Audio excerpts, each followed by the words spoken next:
Hello friends, welcome back on my channel science tutorial. और जैसा कि आज मैंने थोड़ा सा अपना एक पोस्टर सा बनाया है और उसमें कुछ सेंटेंसेस लिखे हुए हैं और मेरा मोटो क्या है, मेरे चैनल के द्वारा मैं क्या सिखाना चाहती हूँ। मैं अपने चैनल के द्वारा ऐसे लोगों तक भी भेजना चाहती हूँ अपने नोट्स मटेरियल्स और एनसीईआरटी कैसे पढ़ाना है, जो ट्यूशन क्लासेस नहीं ले पाते हैं, या तो काफ़ी इंटीरियर उनको अच्छे ट्यूटर नहीं मिलते हैं या मनी पैसे की वजह से।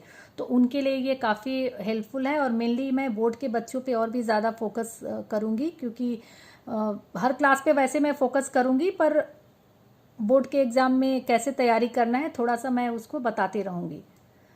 वैसे तो ये वीडियो जो है मैं क्लास 9th के लिए बना रही हूँ, बट फिर भी क्या मेरी स्ट्रेटेजी है मैं उसको बताना चाहती हूँ कि कैसे आप किसी भी एग्जामिनेशन में 100% मार्क्स लेके आ सकते हैं। तो ये मेरा मोटो है जो मैंने आपके सामने as a tutor as a teacher रखा है, अपनी बात रखी है। और एक चीज़ और मुझे ये बोलनी थी कि बहुत लोगों की ये थोड़ी सी प्रॉब्लम आई है, शिकायत आई है कि आपका वीडियो ब्लर हो जाता है। तो ब्लर दोस्तों वो मेरी वजह से नहीं होता है। ब्लर अपलोड करने के बाद जब भी आप व्यूअर वीडियो को देखते हैं तो उनके पास एक जब वो वीडियो देख रहे होते तीन ऊपर में 3 डॉट बन करके आते हैं, डॉट दिखते हैं। तो उन 3 डॉट्स को अगर आप प्रेस करेंगे वहाँ पे क्वालिटी का ऑप्शन आता है। तो क्वालिटी के ऑप्शन में जाके 360p या 480p पे सेट कर दीजिए, तो वो वीडियो ब्लर नहीं आएगा। तो मुझे ये बात भी करनी थी। और अगर प्लीज़ अगर आपको मेरा चैनल पसंद आए, वीडियो अच्छे लगे तो सब्सक्राइब कीजिए ताकि न्यू अपडेट्स आप तक मिलते रहें। और इसको लाइक और शेयर करना ना भूलें। तो हम आगे चलें, हमारा लेसन 1 चल रहा था क्लास 9th का, हम आगे चलते। हमने अपने पीछे वाले वीडियोस में कैरेक्टरिस्टिक देख लिए थे मैटर के, plus solid liquid and gaseous state के कुछ प्रॉपर्टीज देख लिए थे। अब हम देखेंगे कि क्या हम मैटर के स्टेट को, मैटर का स्टेट का मतलब है सॉलिड लिक्विड गैस, इन तीनों के स्टेट को हम चेंज कर सकते हैं। अगर हम इसे चेंज करते हैं तो कैसे चेंज कर सकते हैं, क्या तरीका है इनको चेंज करने का। तो आप बेटर अंडरस्टैंडिंग के लिए मैंने आपसे बोला था कि मैं डेली लाइफ का एग्जांपल लेके आऊँगी। तो सबसे पहले तो हम तीनों स्टेट के लिए हम वाटर को लेंगे, सॉलिड लिक्विड और गैस के लिए हम उसी को देख के समझाएंगे, क्योंकि ये सबके घर में अवेलेबल है और सबको पता होता है। आप विजुअली देखते हैं और आपको पता होता है। सबसे पहले तो वाटर लिक्विड के फॉर्म में होता है, वाटर के फॉर्म में, गैस के फॉर्म में वेपर बन जाता है जब हम वाटर को बॉईल करते हैं, और तीसरा स्टेट इसका सॉलिड स्टेट है जो आइस होता है। तो हम इन तीनों को कैसे इंटरचेंज कर सकते हैं, तो सबसे पहले हम इसी एग्जाम्पल को ध्यान में रख के देखेंगे तो हमारा कॉन्सेप्ट क्लियर रहेगा। जब हमने वाटर को कूल किया, टेम्परेचर ठंडा किया, डाउन किया, कूल करने का मतलब टेम्परेचर हमने कम किया।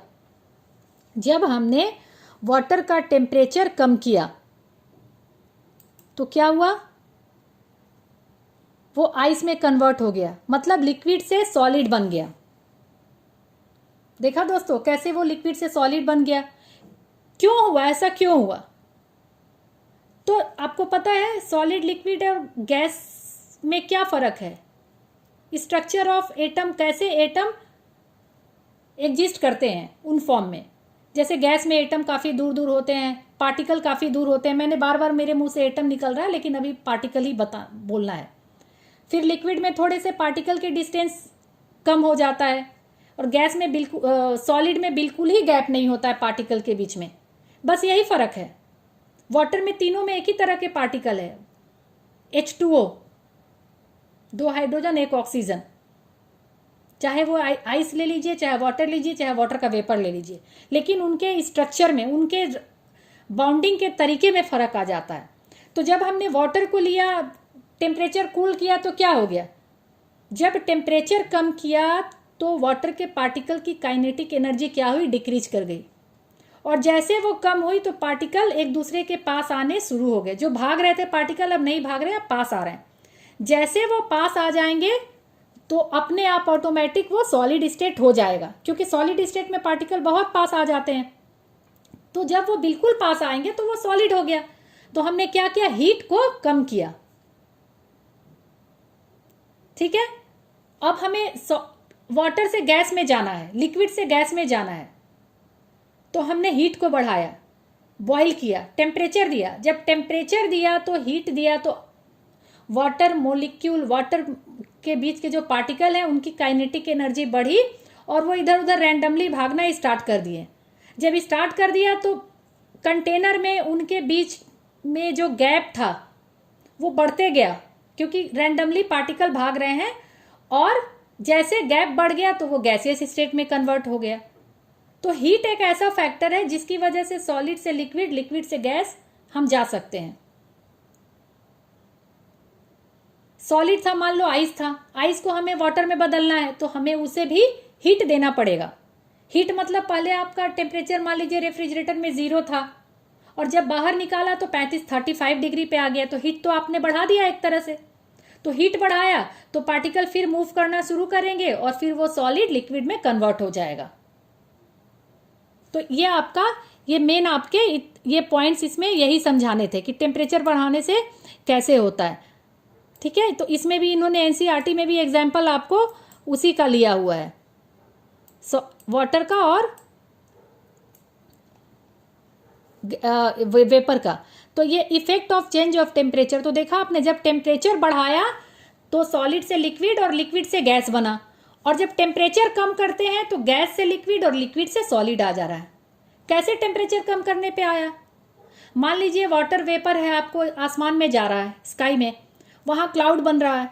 तो आपने पढ़ा है ना, जब क्लाउड बनता है और जब सारे पार्टिकल थोड़े ठंडे होते हैं, मतलब कूल हो जाते हैं, तो फिर बारिश के फॉर्म में, वाटर के फॉर्म में वापस आ जा रहा है।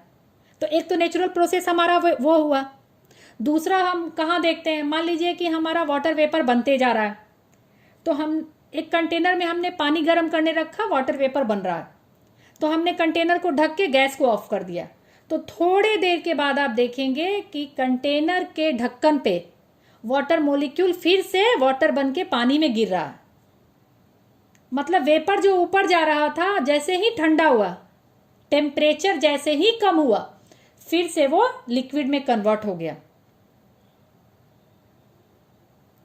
ठीक है, तो एक स्टेट से, सॉलिड से लिक्विड, लिक्विड से गैस जाने के लिए हमें क्या करना है, टेम्परेचर को बढ़ाना है, क्योंकि काइनेटिक एनर्जी बढ़ेगी तभी पार्टिकल दूर जाएंगे। और अगर आपको किस में जाना है, सॉलिड से लिक्विड और लिक्विड से गैस में जाना है, तो आपको टेम्परेचर तो बढ़ाना है क्योंकि काइनेटिक एनर्जी बढ़ानी है। लेकिन अगर रिवर्स जाना है, गैस से लिक्विड, लिक्विड से सॉलिड, तो आपको टेम्परेचर को कम करना पड़ेगा, जैसे कि हमने बर्फ वाले, आइस वाले केस में देखा। तो ये आपका एनसीईआरटी भी है, इसमें देखेंगे, इसमें कुछ एक्सपेरिमेंट भी करके आपको दिखाया गया है। वही एक्सपेरिमेंट है जो मैं समझा रही हूँ। एक चीज आपको यहाँ पे है, ये आपको आप इसको थोड़ा हाईलाइट भी कर लेंगे, आप इसको हाईलाइट कर लेंगे। On increasing the temperature the solid the kinetic energy of particle increases. Same जो मैंने बोला वही वर्ड लिखे हुए, बस आप नोट्स बना लीजिएगा। और वो पार्टिकल जो है टेम्परेचर इंक्रीज करने के बाद बहुत तेजी से इधर उधर वाइब्रेट करते हैं, भागना स्टार्ट करते हैं। और जब भागना स्टार्ट करेंगे तो energy supply by the heat overcome the force of attraction between the particle. और जो हमने हीट के फॉर्म में एनर्जी दिया है, हमने वहां पे एनर्जी किस फॉर्म में दिया, हीट के फॉर्म में, तो वो हीट यूटिलाइज करके पार्टिकल का फोर्स ऑफ अट्रैक्शन तोड़ दे रहे हैं। मैंने आपको 3 केस बताए थे, सॉलिड, लिक्विड और गैस। सॉलिड में पार्टिकल टाइटली अटैच होते हैं, बहुत टाइटली एक दूसरे को पकड़े रहते हैं।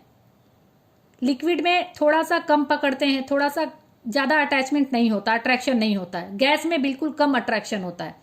तो जैसे हमने हीट दिया तो उस हीट को वो एनर्जी के तौर पे लेके फोर्स ऑफ अट्रैक्शन को तोड़ रहे हैं। मतलब अगर लिक्विड है तो वो क्या करेगा, जैसे हमने गर्म किया तो उसके फोर्स ऑफ अट्रैक्शन को वो तोड़ के, जो अगर 2 लिक्विड पार्टिकल एक दूसरे से फोर्स ऑफ अट्रैक्शन से जुड़े हुए हैं, जैसे हमने उसको हीट दिया तो उसने क्या किया, अपने फोर्स ऑफ अट्रैक्शन को तोड़ दिया और अपने दोस्त को बोल दिया तू जा अकेले, मैं अकेले, और फिर वो पार्टिकल जो है लिक्विड से निकल के वेपर बनने लगा। ठीक है दोस्तों, तो ये समझ में आ गया आपको, क्योंकि अब वो फ्री हो गया मूव करने के लिए। पहले तो वो किसी के साथ बंधा हुआ था, अब वो फ्री है मूव करने के लिए। एक स्टेज ऐसा आता है when the solid melts and it converted into liquid. मैंने आपको लिक्विड और गैस का बताया, ये सॉलिड का है, मतलब आइस का और पानी का। जब आइस को हमने फ्रिज से बाहर निकाला, टेम्परेचर मिलने पे उनके मोलिक्यूल के बीच में वाइब्रेशन हुआ। जब वाइब्रेशन हुआ तो एक दूसरे को फ्रीली छोड़ के वो इधर उधर भागने लगे, तो लिक्विड बन गए। अगर हम उनको और भी ज्यादा हीट देंगे तो वो पार्टिकल और भी फ्री हो जाएंगे और गैस बन जाएंगे। तो इसमें आपको एक एग्जाम्पल एक आपको दिया हुआ है, the minimum temperature at which a solid melt to become a liquid at the atmospheric pressure. Pressure atmospheric होना चाहिए, हमें प्रेशर को नहीं बढ़ाना है। एक इसमें है what is melting, the melting point of a solid is an indication of strength of the force attraction between the particle. Melting point exactly force of attraction को हम मेजर कर रहे हैं। बर्फ है, सॉलिड है, अच्छा फोर्स ऑफ अट्रैक्शन लगा हुआ है। जैसे उसको हमने टेम्परेचर दिया तो मेल्ट हो गया। मेल्ट होने का मतलब है कि फोर्स ऑफ अट्रैक्शन बीच में टूट रहा है, स्ट्रेंथ टूट रहा है। तो मेल्टिंग पॉइंट एक तरह से आपको स्ट्रेंथ को बताता है। जिसका मेल्टिंग पॉइंट जितना ज्यादा होगा उसमें उतना ही ज्यादा स्ट्रेंथ होगा। मेल्टिंग पॉइंट वो पॉइंट है जहां पे किसी भी मटेरियल को, बर्फ की नहीं, किसी भी मटेरियल को मेल्ट होने के लिए वो पॉइंट जरूरी है, टेम्परेचर जरूरी है। जैसे आयरन का मेल्टिंग पॉइंट बहुत ज्यादा होता है क्योंकि आयरन बहुत हाई टेम्परेचर पे मेल्ट करता है, तो उसके पार्टिकल के बीच का स्ट्रेंथ बहुत होगा, तभी इतना ज्यादा मेल्टिंग पॉइंट हमें देना पड़ रहा है।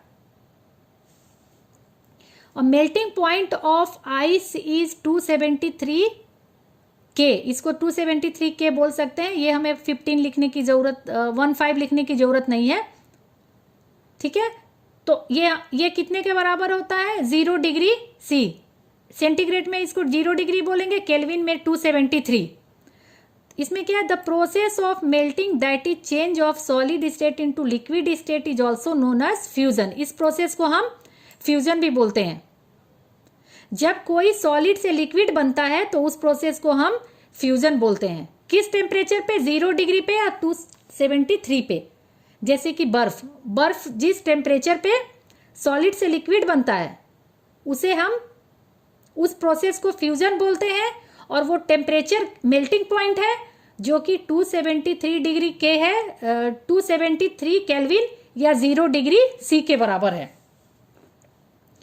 एक आपको एक्सेप्शनल इसमें दिया हुआ है, क्या होता है, when a solid melt its temperature remains the same so where does the heat energy go. जब सॉलिड मेल्ट होता है, जब तक बर्फ मेल्ट हो रहा है तब तक उसके टेम्परेचर में कोई इंक्रीज नहीं होता है। क्यों? जब आप 0 डिग्री से उसको 35 डिग्री रूम टेम्परेचर पे ला रहे हैं तो उसके टेम्परेचर में क्यों नहीं चेंज हो रहा है? क्योंकि वहां लेटेंट हीट ऑफ फ्यूजन है। लेटेंट हीट ऑफ फ्यूजन का मतलब है वो टेम्परेचर, पार्टिकल जो है, जो सॉलिड के पार्टिकल हैं, जो आइस के पार्टिकल हैं, वो यूटिलाइज कर रहे हैं फोर्स ऑफ अट्रैक्शन को तोड़ने के लिए, बॉन्ड को तोड़ने के लिए। उन दोनों के बीच में बॉन्डिंग है, सॉलिड में सब पार्टिकल के बीच में बॉन्डिंग है, उसको तोड़ने के लिए उस टेम्परेचर को वो एनर्जी के तौर पे यूज कर रहे हैं। तो इसीलिए टेम्परेचर उस कंटेनर का नहीं बढ़ता है, हीट एनर्जी उसी में यूटिलाइज हो गई उस बॉन्ड को तोड़ने के लिए, उसके बीच के पार्टिकल के स्ट्रेंथ को तोड़ने के लिए।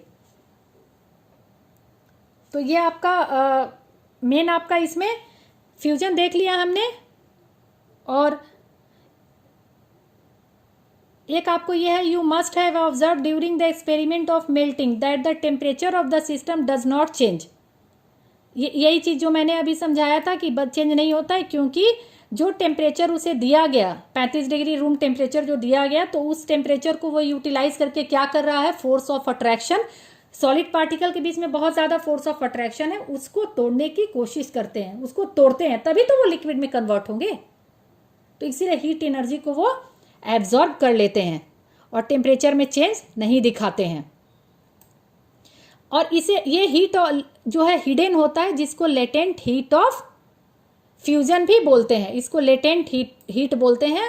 और जब सॉलिड से लिक्विड में इसको चेंज करने में जो हीट लेटेंट हीट लगा उसको लेटेंट हीट ऑफ फ्यूजन बोला गया। उसको क्या बोला गया? Latent heat of fusion.